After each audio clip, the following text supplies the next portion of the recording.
Hey, everybody. Thank you for joining me today, broadcasting live in my group, Mothers Raising Teen Daughters, and on my personal Facebook page. So, thank you all so much for joining me. Today's title is Grandmothers, Mothers in Laws, and Teens. Oh my. Uh, I want to start this off. First of all, let me tell you who I am. I am Coach Kiana Shaw, CEO of Lead Hership Academy, and your go-to person for all things teenage girls. And I wanted to jump on real quick. And I want to start this by saying, grandmothers, mothers-in-laws, we love you. So I want to start there. And then from there, I want to go ahead and jump into a few things because it's really unfortunate. I had a gentleman inbox me about this beef between his wife and his mother. And in my group, we often get people that's put up things like, look, my mother-in-law is interfering. My mom is doing this. And while we do love you guys, we really need you to understand that I always say, I've never seen a grandmother's name in a newspaper when a kid turns out to be a psychopath, right? Like they list the parents' names, they list all the stuff about the kid, but they don't mention grandmothers and grandfathers.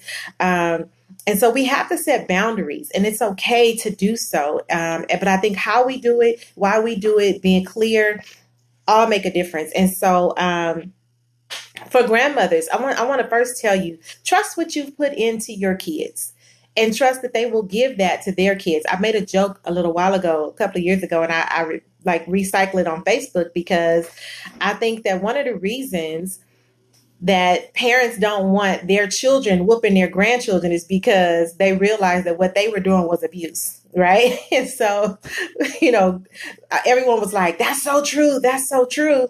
But the reality is that we have to form this bridge between mother-in-laws and daughters-in-laws and mother-in-law and son-in-laws in a lot of cases, right? And then also with grandparents and understanding that at the end of it all, the children suffer the most, the teenagers suffer the most. I know that a lot of times, grandparents will say things like, well, when you were younger, right? Well, we did this with you. Well, guess what? If we now know numerous studies that sugar is just as addictive as crack, right? And so if a parent is saying, hey, they can't have that, she can't have this, he can't have that, respect the boundary, respect what that parent is saying for their child, because you're not there all the time. I know my daughter has IBS or stages of IBS, and a lot of time people will just, oh, well, your mom's just being mean. Let me give you this. And it's like, as a parent, I don't have to explain to anyone outside of my daughter's father why I'm making this decision, right? He's the only one that really needs to be informed. Otherwise, the no is just the no, right? And a lot of times I think we forget that as we go into, I have a lot of friends who are grandparents now, and they're repeating this cycle of doing what they want to do. Let's see. First thing I wanted to say was to be clear on the deal breakers, right? Just because we are adults doesn't mean that there isn't a balance that we have to do, just the same way we would do with a boss, the same way we would do with, in a external partner relationship, the same way you have rules with your spouse. Rules come between parents and grandparents and mother-in-laws and in-laws, period, just whatever the case may be. And so I think that when we forget that we have to be clear on the deal breakers, right, and set the boundaries and not be offended about a boundary somebody sets for themselves. If someone says, like, let me give an example. A grandchild is upset, right? And they're fussing, they're just kind of pouting or whatever. And grandma says, well, what's going on? And you say, and the child says, well, I need a ride to such and such. And grandma goes, oh, I could do it. Well, if mom and dad have already said, Well, no, you need to find your own ride, because when we're doing all the chauffeuring, everybody can fit. But now that we're saying we're not going to do it, they don't have room for you in their car. You need to learn friendship boundaries. You need to, you know what I mean? Like sometimes it's not just a no. And when grandparents don't respect that, when it becomes a problem. A lot of times I get messages about in-laws who are um, overstepping the bounds. You know, you're speaking negatively about that child's mother, even if that's how you feel. It should never be conveyed to the children, and that's just not an in-law issue. That's a mother-father issue. You guys aren't together. How you feel about your daughter's father should never be conveyed to her unless it's positive. And we have to remember those things when we are working, against each other, and forgetting that we're putting the kids in the middle. It does not work. It's not fair, right? And it serves a huge disservice to who they are. And so being upfront about the boundaries and the consequences when they are crossed. But parents, the consequence cannot always be, well, I'm going to just not let you be around my child. That's their grandparents. We can't always have that as the boundary. You understand what I'm saying? Like that can't just be the line. There has to be, it can't just be like everything is a level 10. You understand what I'm saying? Because some things are just grandparents being grandparents, even if it is crossing a boundary. But walking that fine line of, this is the boundary that we're not going to cross. This is the boundary, we're going to stay within, right? I always say, give teenagers parameters, but or freedom, but the freedom has to be within the parameters that you have already set. They can't just run out and be all willy-nilly wild and stuff. We can't do that either. And so being intentional with that is going to make a huge difference. And sooner or later, somebody's going to cross the boundary. Understand that and expect it, in the sense that it happens. And that's just relationships altogether. That's nothing to do with, people being mean or vicious. It really doesn't. Sometimes we just cross boundaries in marriages, in friendships, right? It's not a thing where, no, everyone's not out to get you. Okay. But this mother-daughter relationship, the mother-in-law, daughter-in-law relationship is, it's stressful enough, right? We have to be mindful of how when the daughter, when the mom says something, the mother-in-law doesn't get to combat it, especially not in front of the children. You want to pull them aside? That's fine. You want to pull them aside and say, hey, you know what? I just noticed this, but maybe in the moment isn't the best time, right? So ask yourself, does this need to be said? Does it need to be said by me? And does it need to be said by me right now? And that's something that everyone needs to kind of come to grips with. Everything doesn't need to be said. Sometimes you're not the right person to say it. And this moment right here ain't always the right moment to do it. And when teenagers see all this friction, they use it to their advantage every single time. They use it to their advantage. Oh, grandma and mommy don't like each other. Oh, okay, cool. Well, grandma said I shouldn't be able to go. You know what I mean? They learn to play on your emotions.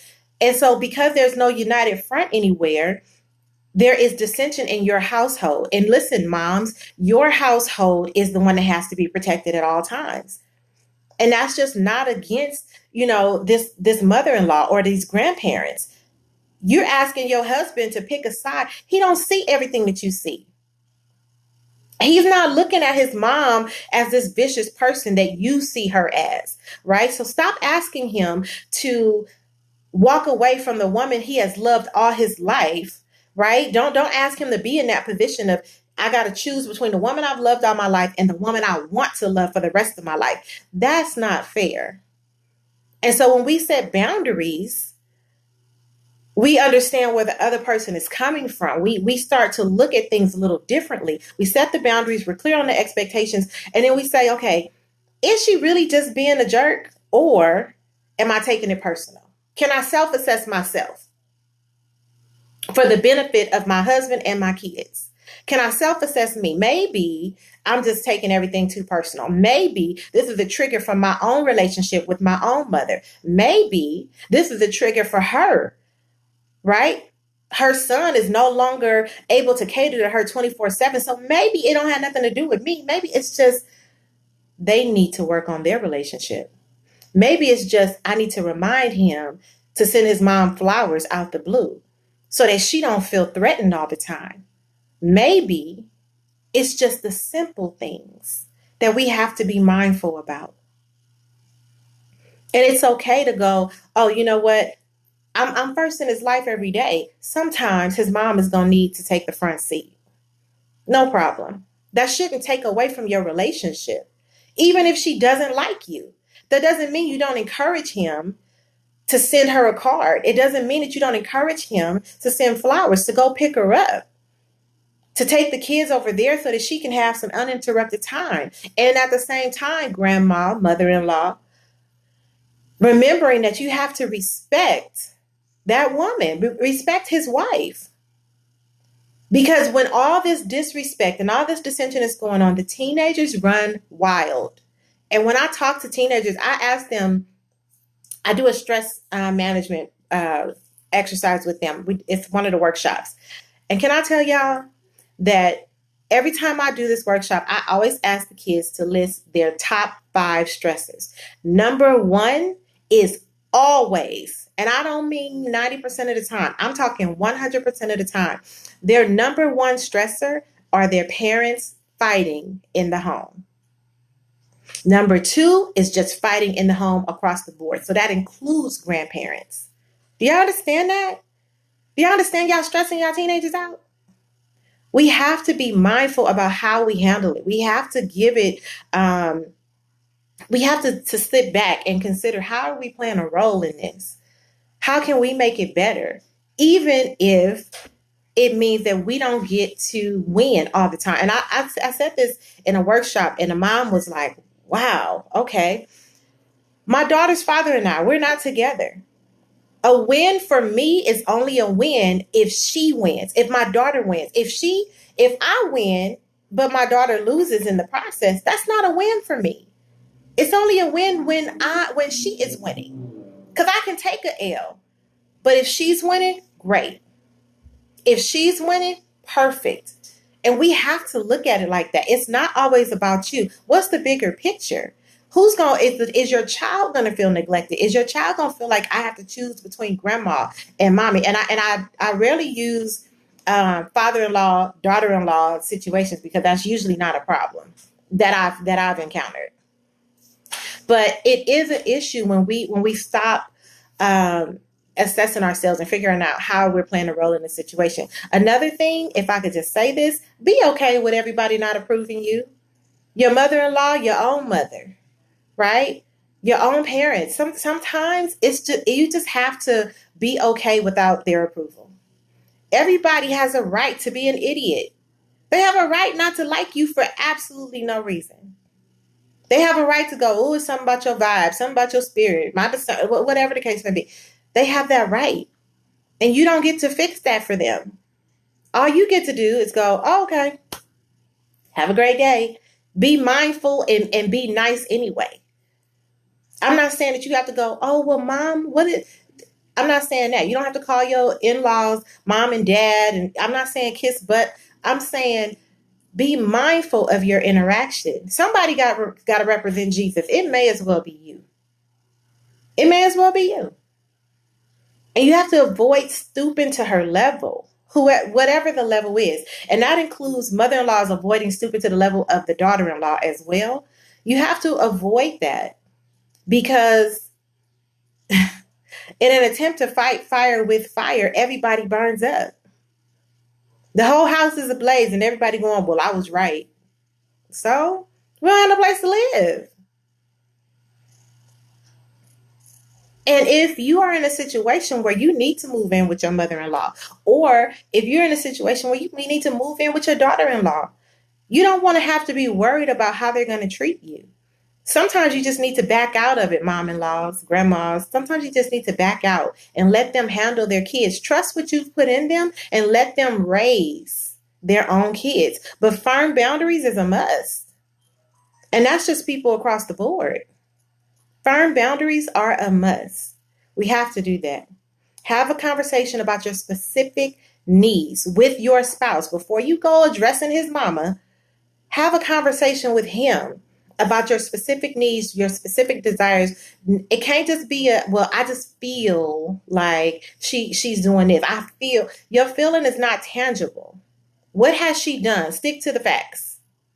Stick to the facts. What has she done personally? That's going to make the difference. But in the meantime, we have kids who are seeing the friction between their parents and their grandparents, between, you know, um, their parents and everything else. And all they want is a happy house inside.